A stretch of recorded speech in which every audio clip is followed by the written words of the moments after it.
My husband didn't come home that night. I didn't think this would happen to me. My name's Emily. I'm 36, living just outside Denver in a quiet little town. I thought I had a stable life, a loving marriage. Tyler looked perfect on the outside. Sharp suits, expensive cologne, that confident smile. But at home, it was empty, cold, and silent. June 12th was supposed to be special. Our anniversary and his birthday. I took a half day from work, drove across town to get his favorite food. I decorated the balcony with lights, set the table, ordered a cake. A simple note on top, happy birthday, happy anniversary. By 7, everything was ready. I adjusted my dress, dabbed on perfume, and waited. Hours passed. By 9:30, I called just voicemail. Then, at 10:35, an email arrived. Sorry, big client emergency. We'll make it up later. No warmth, no explanation. Just a cold line that shattered my night. I couldn't sleep. The silence was heavy, like the house itself was holding its breath. The next day, still nothing. By noon, I called his office and the world tipped. He had quit 3 days ago. No notice, no goodbye. Heart pounding. I realized the apartment wasn't mine anymore. Shoes gone. His scent gone. Our lifey gone. Then I saw him, calm, standing by a packed suitcase. I'm moving to Denver, new job. I've made my choice. He said like 8 years didn't matter. He slid divorce papers across the table. No conversation, no tears, no warning. Just finality. I tried to argue, tried to reason. I told him I loved him, told him I'd been here for him. He didn't flinch, zipped his bag, and walked out, leaving the apartment, and me behind, sitting there, clutching the papers, my chest tight. It hit me. Everything I thought I knew about marriage, love, and trust had just exploded. And that was only the beginning, because Tyler's next moves were going to change everything I believed about him, and life itself. The days after Tyler left were surreal. No calls or messages, just silence. I walked through the apartment. Everything looked the same, but he wasn't there. It felt like I was living in a stranger's home. Work became a blur. My mind replayed him leaving. That calm face, like nothing mattered. Then one Saturday, I went to a high school reunion, just to step outside my own thoughts. That's when I saw Alex, an old friend. Wow, it's been ages, he said, smiling. We found a quiet corner, talking about life. And then, he asked about Tyler. I said simply, we're divorced. Alex didn't press. He just nodded. For the first time, I felt a little weight lift. Life doesn't stop when someone leaves. It's messy, unpredictable, but it keeps moving. Weeks later, I got a cold email from Tyler. Divorce papers signed. Sorry, no time to explain. No apology or no warmth. Just finality. I closed the laptop, breathed out, and realized something. Life had other plans. I focused on myself and my work. Even started small things I had neglected in years.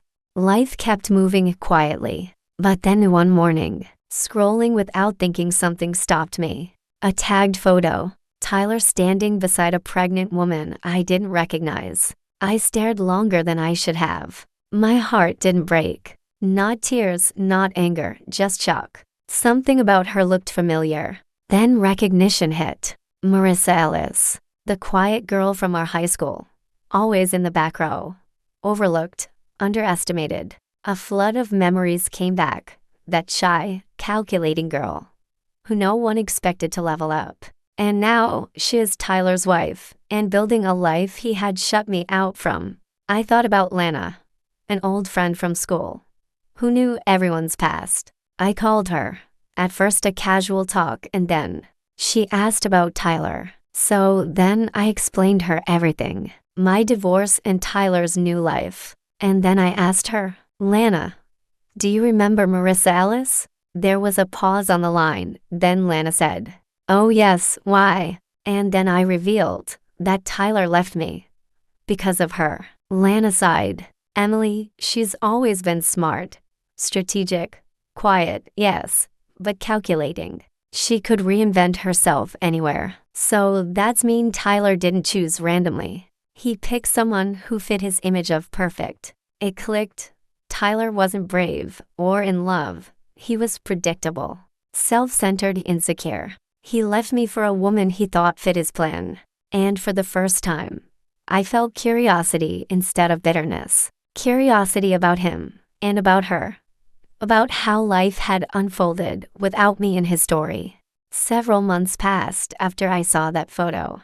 Surprisingly, my life didn't explode. And it didn't collapse under the weight of the betrayal, either. It just shifted. Something inside me stayed alert. It was like my mind was quietly connecting dots in the background. Dots I wasn't quite ready to touch yet. I kept asking myself the same nagging questions over and over. It wasn't why did he leave me, it's why did he pick someone from our distant past? Tyler's choice didn't feel random at all. It felt like a calculated move. Then one quiet evening, weeks later, my phone buzzed on the kitchen counter. It was a message request from a name I hadn't spoken out loud in years. Marissa Ellis. The message was short, polite, and very careful. It simply said, "Hi, Emily. This might sound strange, but I was wondering if we could talk. Just once." No explanation, no drama. Just that one sentence. I stared at the glowing screen for much longer than I expected to.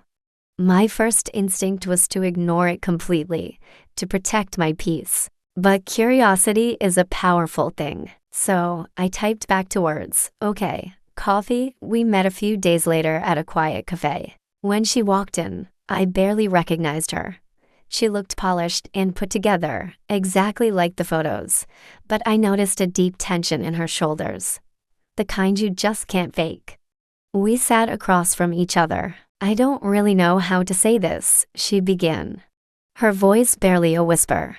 "So I'll just say it straight. I didn't reach out because of you, Emily. And I didn't reach out because of anything that happened back in high school. That surprised me." She continued, even slower now. "I reached out because I realized I'm living inside a story that doesn't actually belong to me. And I realized I needed to talk to someone who survived him." That word, survived, hit me like a physical blow. She wasn't angry at me. And she wasn't being defensive. She was just exhausted.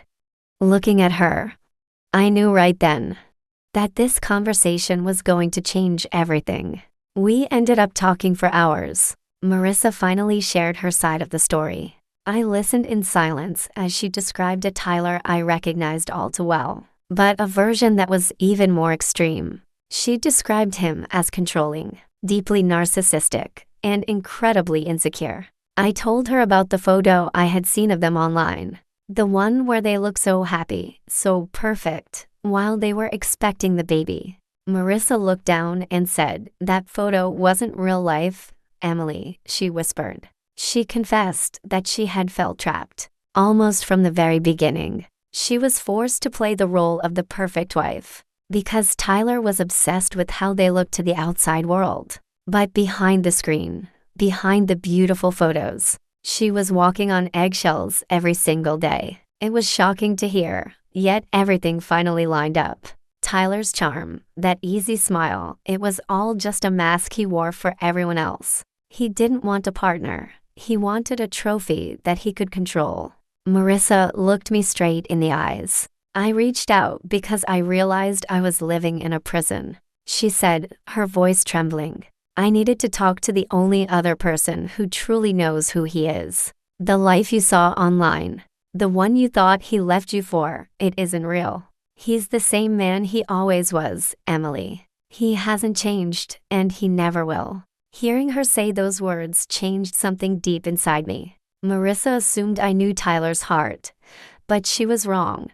I was so blinded by love for the man that I never saw who he really was. Now I realized that Tyler had shown his true colors to both of us, just in different ways. He wasn't the winner in this story. And Marissa wasn't my enemy. The conversation finally ended, and we stepped out into the cool evening air. We parted ways not as rivals, but as two women who had been manipulated, but who had finally seen the truth.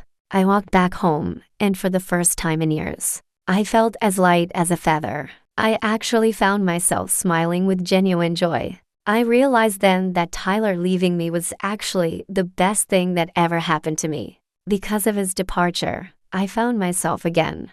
I didn't need his approval anymore, and I certainly didn't need his fake love. I knew right then that I would never let a man like him ruin my life ever again. I felt free, strong, and completely in control. And for the first time, life finally felt like mine again.